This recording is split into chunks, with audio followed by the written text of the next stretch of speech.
of the most dramatic events in the Great Patriotic War, which the Soviet people fought against the Nazi invaders, the defense of Leningrad and the defeat of the enemy hordes at its walls.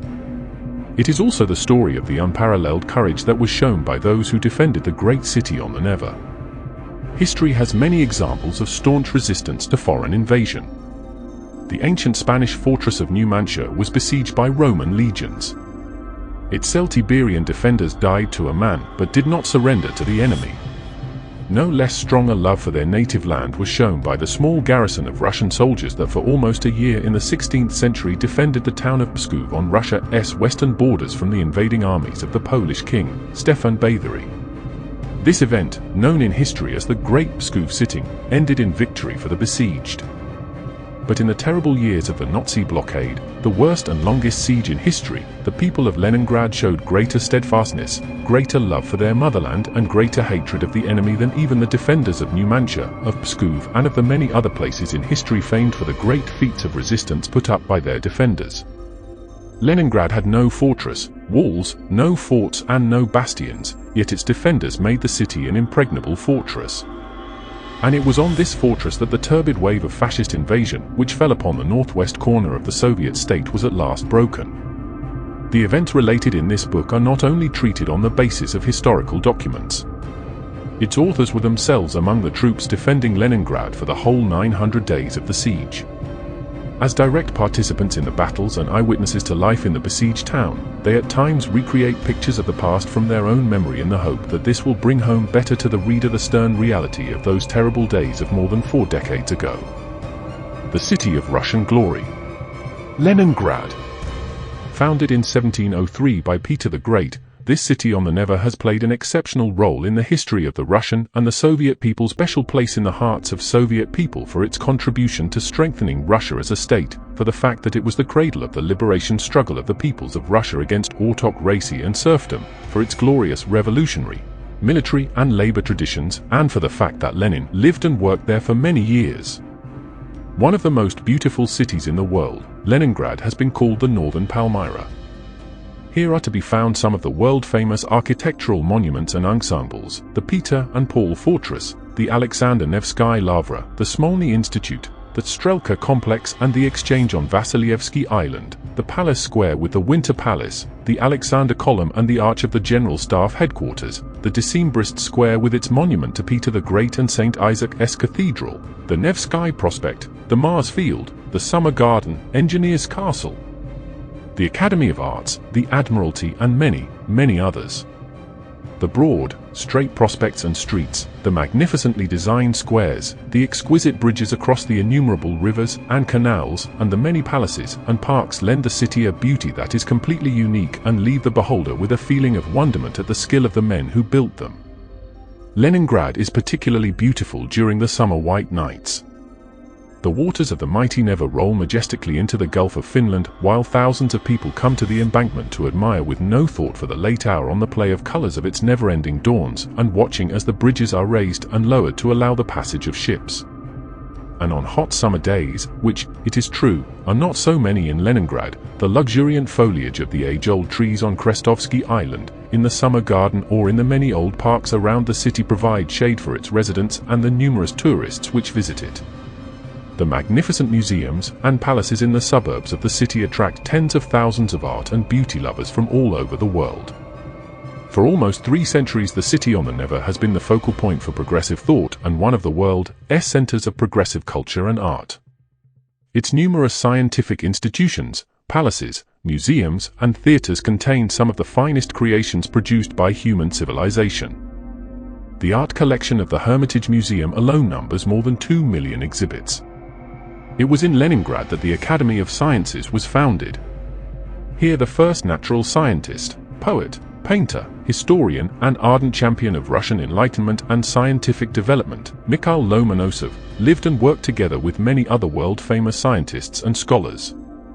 It was in Saint Petersburg that the immortal works of Pushkin, Lermontov, Dostoevsky, Gogol, Nekrasov, Saltykov-Shchedrin, Turgenev, Krylov, Griboidov, Gorky and Mayakovsky were written.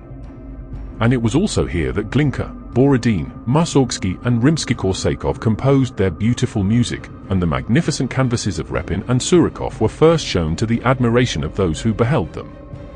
Leningrad is rich in liberation and revolutionary traditions.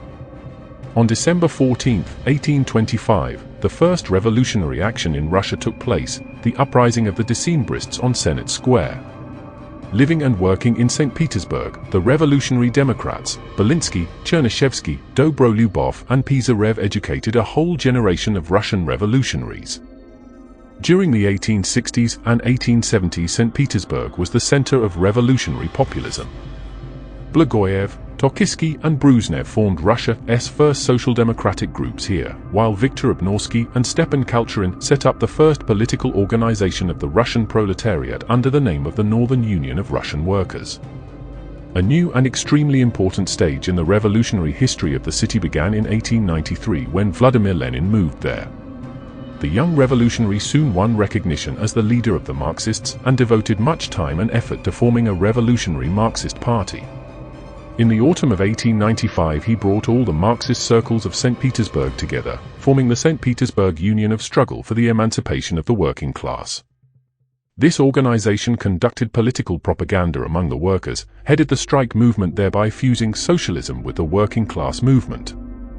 Under the leadership of the Bolsheviks, the First Russian Revolution took place in St. Petersburg in 1905 to 1907. In February 1917, Tsarist autocracy was finally overthrown. In October 1917, an armed uprising of the workers and peasants, soldiers and sailors, led by the Bolshevik Party headed by Lenin, resulted, first in Petrograd and then in the rest of Russia, in the victory of the Great October Socialist Revolution. From the building of the Smolny Institute, which was then the headquarters of the revolution, the leader of the working people announced to the world, the Workers' and Peasants' Revolution, about the necessity of which the Bolsheviks have always spoken, has been accomplished. A new era had begun in the history of mankind, an era of a revolutionary renewal of the world and the transition from capitalism to socialism. The victorious socialist revolution in Russia was met with bitter resistance from counter-revolutionary forces within the country and from international imperialism. Foreign military intervention and the White Guard Army's offensive were combined with mutines and plots led by the socialist revolutionaries, Mensheviks, supporters of the old exploitative system inside the country. Deprived of their wealth and privileges, the landowners and capitalists sought to restore the old order at any price. During the civil war that lasted from 1918 to 1920, the revolutionary workers of Petrograd were forced on many occasions to defend their native city against the enemies. And each time the courage and staunchness of the city's defenders was an insurmountable obstacle to the forces of counter-revolution. But the Petrograd proletariat also made a great contribution to establishing and defending Soviet power in other parts' workers, including of Russia. Tens of thousands of the city's many communists and Komsomol members fought practically at all the fronts of the Civil War. From April 1918 to April 1919 alone, 170,000 Petrograd citizens went to the front. They brought to the people Lenin's great ideas, the ideas of the proletarian revolution, and helped to establish Soviet power in the provinces. They enhanced the fighting capacity of young Red Army regiments and instilled the spirit of courage and valor in the soldiers. The services rendered by the proletariat of Petrograd both during the revolution and the Civil War were highly appreciated by Lenin. The Petrograd workers, he said, are only a small part of the workers of Russia. But they are one of the best, the advanced, most class-conscious, most revolutionary, most steadfast detachments of the working class and of all the working people of Russia, and one of the least liable to succumb to empty phrases, to spineless despair, and to the intimidation of the bourgeoisie. 1. For its outstanding services in the defeat of the foreign interventionists and White Guards, the 7th All-Russia Congress of Soviets in December 1919 awarded the city of Petrograd with the military Red Banner of the All-Russia Central Executive Committee and the Order of the Red Banner. After Lenin's death in 1924, the city was named after him. Leningrad steadily developed as a powerful industrial center. In 1940, its industry accounted for more than 10% of the total industrial production of the Soviet Union. a national leader in machine building, shipbuilding, electrical engineering, and instrument making, it also became one of the country's main design centers and a school of advanced experience, a center for training technical personnel as well as the initiator of many countrywide social and political undertakings. Thus, in 1929 the Leningrad workers initiated the mass socialist emulation, which was a clear testimony to the colossal energy of the people released by the Soviet social system. The factories of Leningrad were the first to give the country tractors, motor cars, blooming mills, turbines, and synthetic rubber. They were the first to melt aluminium and magnesium. In the last pre-war year, Leningrad mastered the production of different types of machinery. It was sending rolling mills, turbines, generators, complex instruments, electric motors, textile machines, tractors, and high-pressure boilers to all regions of the country. At major factories and construction sites all over the country, the Leningrad trademark was to be found on machinery of all kinds. Leningrad developed as an important cultural and scientific center. On the eve of the Great Patriotic War, there were 60 higher educational establishments in the city with a total student body of 85,000. There were also 101 specialized secondary schools with a total of 35,000 students, more than 100 research institutes, 28 theaters, 146 clubs and palaces of culture, 722 public libraries, and 43 museums.